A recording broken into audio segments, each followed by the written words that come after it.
नमस्कार। उत्तराखंड स्पेशल में आप सभी का स्वागत है। मैं हूं आपके साथ नलिनी सिंह पालीवाल। अब जब मॉनसून सिर पर है तो इस दौरान आपदा की चुनौतियों से निपटने के लिए सरकार सक्रिय हो गई है। मुख्यमंत्री पुष्कर सिंह धामी ने सचिवालय में हुई समीक्षा बैठक में निर्देश दिए कि मॉनसून के दृष्टिगत सभी तैयारियां 15 जून से पहले पूर्ण कर ली जाएं। सभी विभाग इस अवधि तक आपदा प्रबंधन के लिए नोडल अधिकारियों की तैनाती सुनिश्चित करेंगे। उन्होंने निर्देश दिए कि राज्य में एसटीपी और पुराने पुलों का सेफ्टी ऑडिट कराया जाए। ये भी सुनिश्चित होना चाहिए कि बिजली के तारों से कोई दुर्घटना न हो। उन्होंने मॉनसून सीजन के दृष्टिगत मरीजों और गर्भवती महिलाओं के लिए आपातकालीन स्थिति में हेलियो एम्बुलेंस की व्यवस्था रखने को कहा है। साथ ही गर्भवती महिलाओं को चिन्हित करने का कार्य स्वास्थ्य विभाग करेगा। और देखिए, जल्द ही उत्तराखंड में मॉनसून दस्तक दे सकता है। ऐसे में लगातार सीएम पुष्कर सिंह धामी ने समीक्षा बैठक की।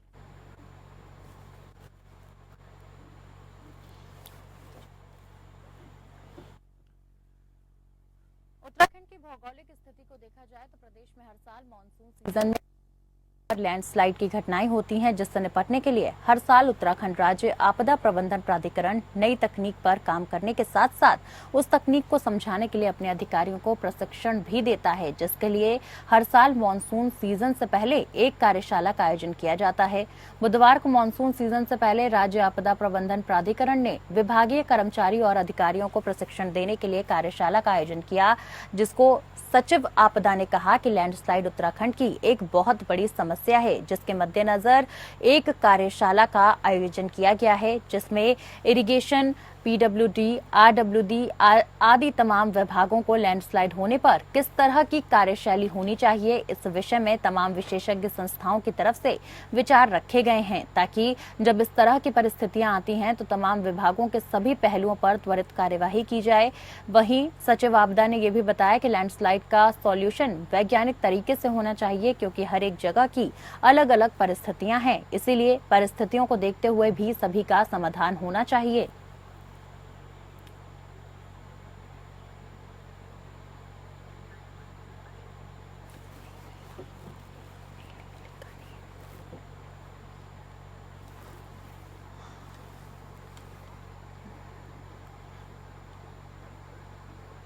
आपको बता दें, उत्तराखंड की भौगोलिक स्थिति को देखा जाए तो प्रदेश में हर साल मॉनसून सीजन में बड़े पैमाने पर लैंडस्लाइड की घटनाएं होती हैं, जिससे निपटने के लिए हर साल उत्तराखंड राज्य आपदा प्रबंधन प्राधिकरण नई तकनीक पर काम करने के साथ साथ उस तकनीक को समझाने के लिए और अपने अधिकारियों को प्रशिक्षण भी देता है।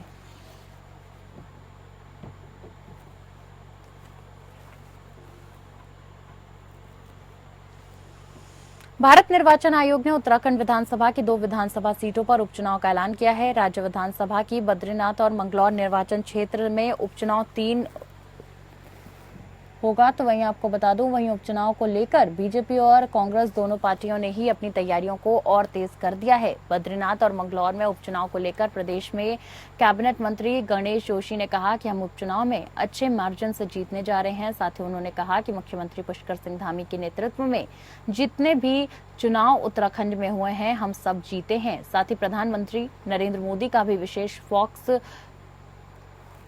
उत्तराखंड में रहता है। इस वजह से हम बहुत अच्छे मार्जिन से उपचुनाव जीतने जा रहे हैं।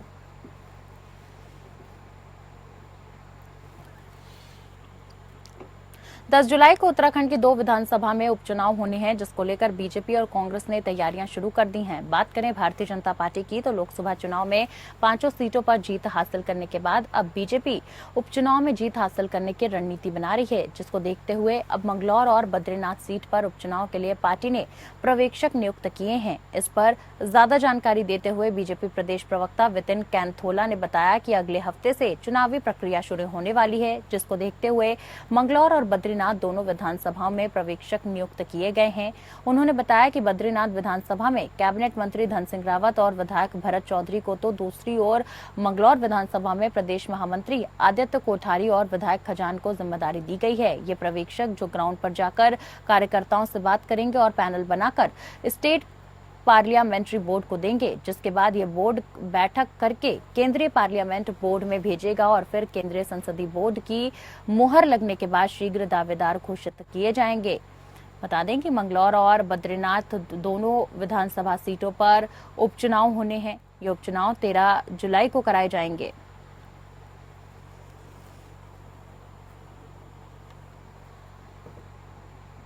मैं आपको बता दें कि बीजेपी ने उपचुनाव के लिए पर्यवेक्षकों की नियुक्ति भी कर दी है। 10 जुलाई को उत्तराखंड की 2 विधानसभा में उपचुनाव होने हैं।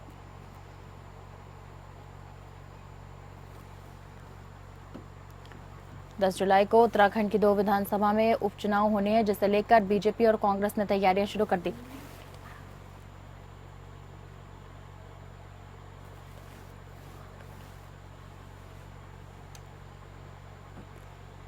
जोशीमठ में पिछले 1.5 साल से भू धसाव की घटनाएं थमने का नाम नहीं ले रही हैं। जहां विगत अप्रैल में जल संस्थान कार्यालय के ऊपर नाली बनाते समय एक गहरा गड्ढा बना हुआ था, तो वहीं अब विगत दिनों में जोशीमठ हाईवे पर सड़कों में 2 बड़े गड्ढे देखने को मिले हैं।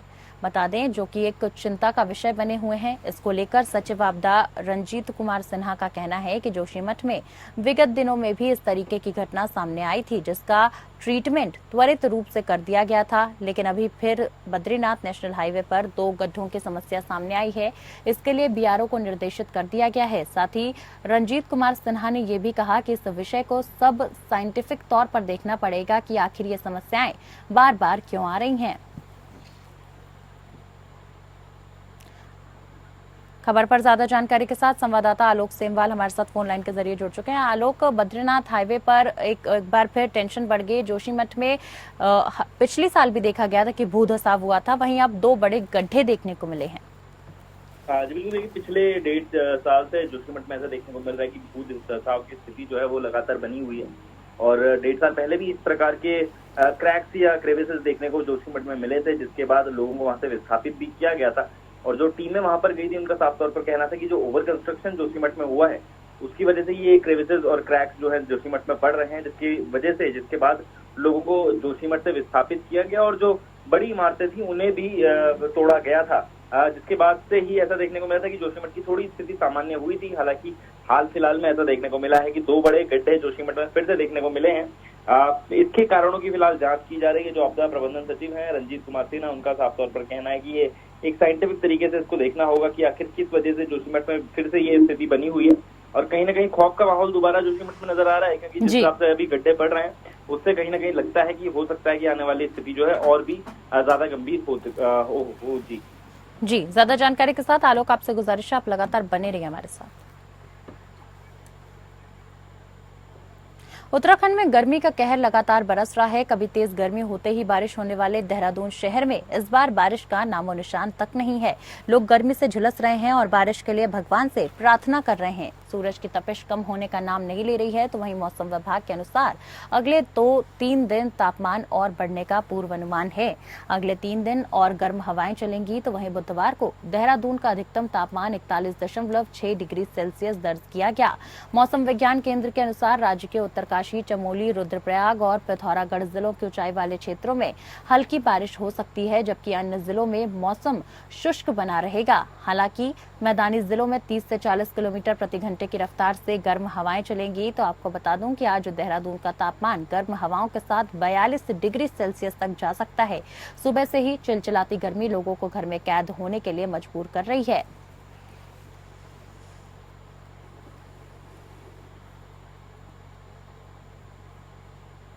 और लगातार संवाददाता आलोक सेमवाल हमारे साथ बने हुए। आलोक, देखिए देहरादून में आज जो है पारे में इजाफा हो सकता है, 42 डिग्री तक तापमान पहुंच सकता है। बढ़ती गर्मी से लोगों की मुश्किलें बढ़ती नजर आ रही हैं। हाँ जी बिल्कुल, गर्मी जो है फिलहाल अपना कहर पूरे उत्तराखंड के ऊपर बरपा रही है। कहीं ना कहीं पहाड़ी क्षेत्रों में भी गर्मी लगातार बढ़ती हुई नजर आ रही है। और देहरादून का जो अधिकतम तापमान दर्ज किया गया था वो लगभग 43 डिग्री सेल्सियस दर्ज किया गया था। हालांकि हाल फिलहाल में अभी जो मौसम विभाग का पूर्वानुमान है वो 41 से 42 डिग्री देहरादून का तापमान जा सकता है। मैदानी क्षेत्रों में लगातार गर्मी बढ़ती जा रही है, जिसकी वजह से लोग भी जो है घर के अंदर रहने को फिलहाल मजबूर नजर आ रहे हैं। हालांकि कुछ पहाड़ी क्षेत्रों में जैसे कि रुद्रप्रयाग, चमोली, इन क्षेत्रों में फिलहाल हल्की फुल्की बारिश का अनुमान जरूर जताया गया है, लेकिन मैदानी क्षेत्रों में कोई राहत की उम्मीद नहीं है। वही मानसून की अगर बात करते हैं तो मौसम विभाग का कहना है कि 20 तारीख के आसपास जो है मानसून उत्तराखंड में दस्तक देगा। उससे पहले किसी भी प्रकार की कोई ऐसी चीज नजर नहीं आ रही है जिससे कहीं ना कहीं गर्मी से लोगों को राहत मिल सके। जी, आपसे गुजारिश है आलोक, आप आगे की खबरों पर भी लगातार बने रहिए हमारे साथ।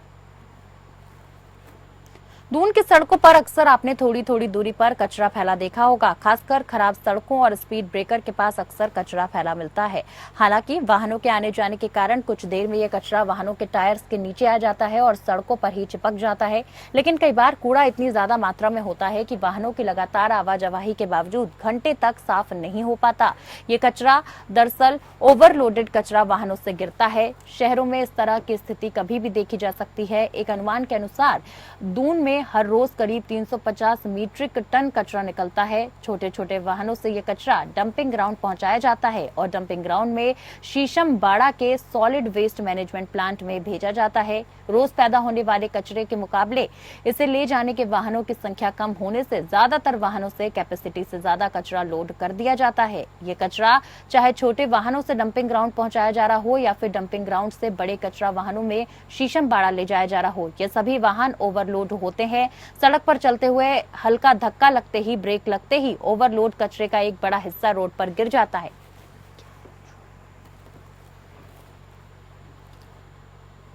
डस्टबिन फ्री देहरादून अभियान के अंतर्गत देहरादून नगर निगम डोर टू डोर कूड़ा उठान अभियान चला रहा है, लेकिन लंबे समय से घरों से कूड़ा वक्त पर नहीं उठाया जा रहा है। इस बात को लेकर देहरादून के नगर आयुक्त गौरव कुमार ने कहा कि हमने 3 कंपनियों को कूड़ा उठान का टेंडर दे रखा है, जिसमें ये इकॉन और वाटर ग्रेस नामक 2 कंपनियों में कंपनी प्रबंधन और उनके कर्मचारियों के बीच पिछले 6 महीने में लगभग 7 बार आपसी विवाद सामने आए हैं।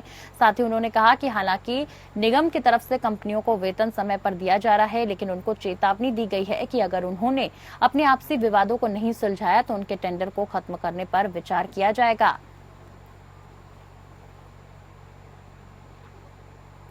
लगातार ज्यादा जानकारी के साथ संवाददाता आलोक सिंवाल हमारे साथ बने हुए। आलोक, डस्टबिन फ्री देहरादून अभियान के अंतर्गत डोर टू डोर कूड़ा उठाने का अभियान चल रहा है, लेकिन अब देखा गया है कि जो दोनों कंपनियां हैं जिन्हें कूड़ा उठाने के लिए सुनिश्चित किया गया है, उनमें आपसी मतभेद चल रहे हैं। क्या है पूरा मामला, दर्शकों को बताएं। जी बिल्कुल, देखिए डस्टबिन फ्री देहरादून के तहत शहर के भीतर सभी मौजूद डस्टबिन जो है वो नगर निगम प्रशासन द्वारा हटाए गए हैं।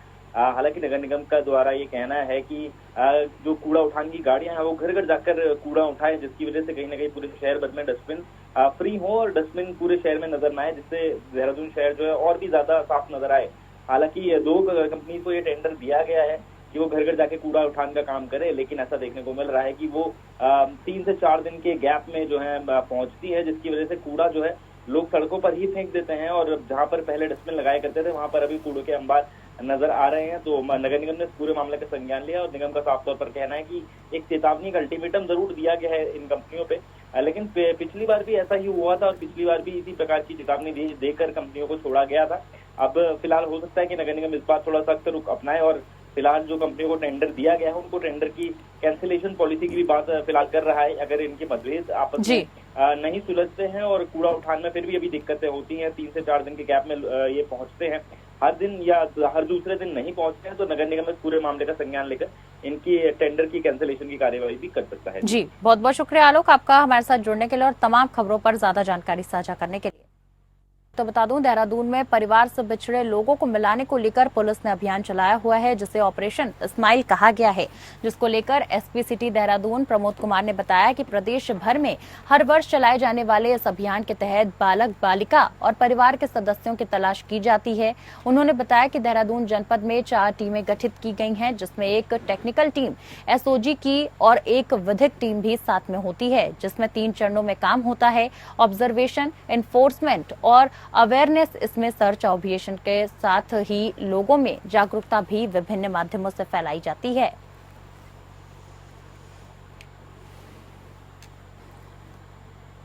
रुद्रपुर में एक बार फिर से हलचल शुरू हो गई है। जल्द ही चोपड़ा पंजा लिंक 2 शुरू होने जा रहा है, जिसको देखते हुए रुद्रपुर के शाकाहारी बॉडी बिल्डर दीपक मंजाल ने बताया कि उत्तराखंड नहीं, भारत में पहली बार Chopra classic body building championship की सेकेंड में 10 लाख रुपए का प्राइज रखा गया है। सभी खिलाड़ियों ने जोरों शोरों से तैयारियां शुरू कर दी हैं, लेकिन रुद्रपुर उधम सिंह नगर की जनता का कहना है कि इस बार शाकाहारी बॉडी बिल्डर दीपक मुंजाल को फास्ट विनर के रूप में देखना चाहते हैं। रुद्रपुर उधम सिंह नगर में कोच बॉडी बिल्डर चैंपियन मोहित चोपड़ा ने अभी से ही एक हलचल का माहौल बना दिया है। मोहित चोपड़ा एक से एक बढ़ के कॉम्पिटिशन करवाते आ रहे हैं।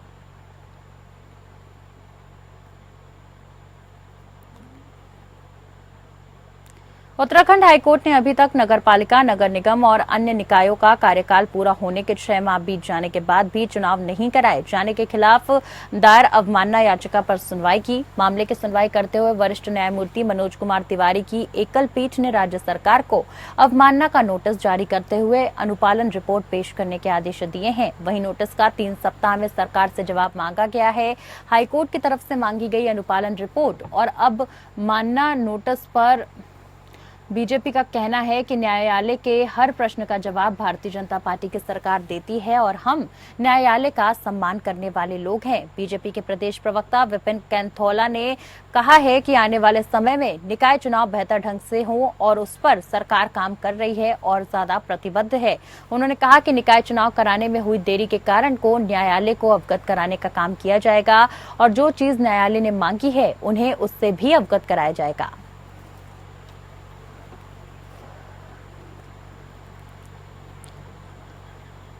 देहरादून की चौकी लखीबाग पर सूचना मिली कि रेलवे स्टेशन के सामने नेशनल होटल में गैस सिलेंडर में आग लग गई, जिस पर तत्काल फायर ब्रिगेड को सूचित कर मौके पर बुलाया गया और कोतवाली पुलिस ने फायर ब्रिगेड के सहयोग से दुकान में लगी आग को बुझाया। आग लगने से दुकान में काफी नुकसान हुआ है। बता दूं कि काउंटर और कुछ अन्य सामान जलकर पूरी तरीके से खाक हो गया।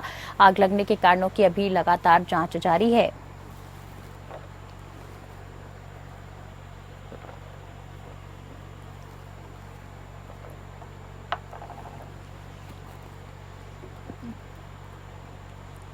देहरादून के काठ बांग्ला क्षेत्र में आग लगने से इलाके में अफरा तफरी का माहौल मच गया। बता दूं कि आग इतनी भयावह थी कि देखते ही देखते 3 मकान इसकी चपेट में आ गए। राहत की बात यह थी कि हादसे के वक्त इन घरों में कोई मौजूद नहीं था, इसलिए कोई जनहानि नहीं हुई। वहीं सूचना मिलते ही मौके पर पहुंची दमकल विभाग से पहले ही लोगों ने आग पर काबू पा लिया था। हालांकि इस घटना से घरों में रखा सारा सामान जलकर पूरी तरीके से खाक हो गया। पूरा मामला देहरादून का था, जहां आग की चपेट में आने से 3 इमारतें जलकर खाक हो गई। दरअसल देहरादून के काठ बांग्ला क्षेत्र में आग लगने से इलाके में अफरा तफरी का माहौल मच गया। आग इतनी भयावह थी कि देखते ही देखते 3 मकान इसकी चपेट में आ गए।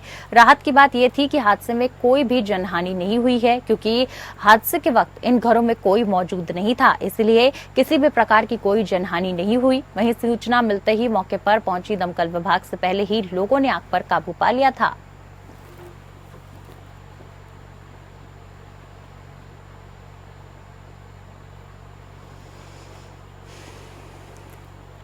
सतारगंज क्षेत्र के ग्राम थारू बघोरी के पास बिजटी रोड पर एक कैंटर की चपेट में आने से महिला की दर्दनाक मौत हो गई।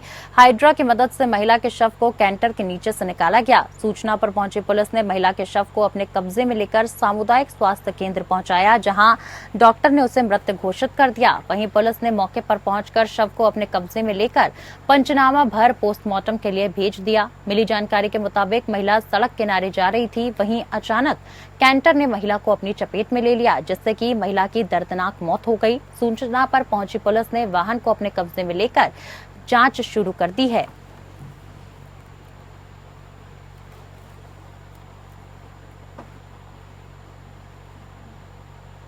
और इसी के साथ फिलहाल के लिए उत्तराखंड की खबरों में मेरे साथ बस इतना ही। नमस्कार।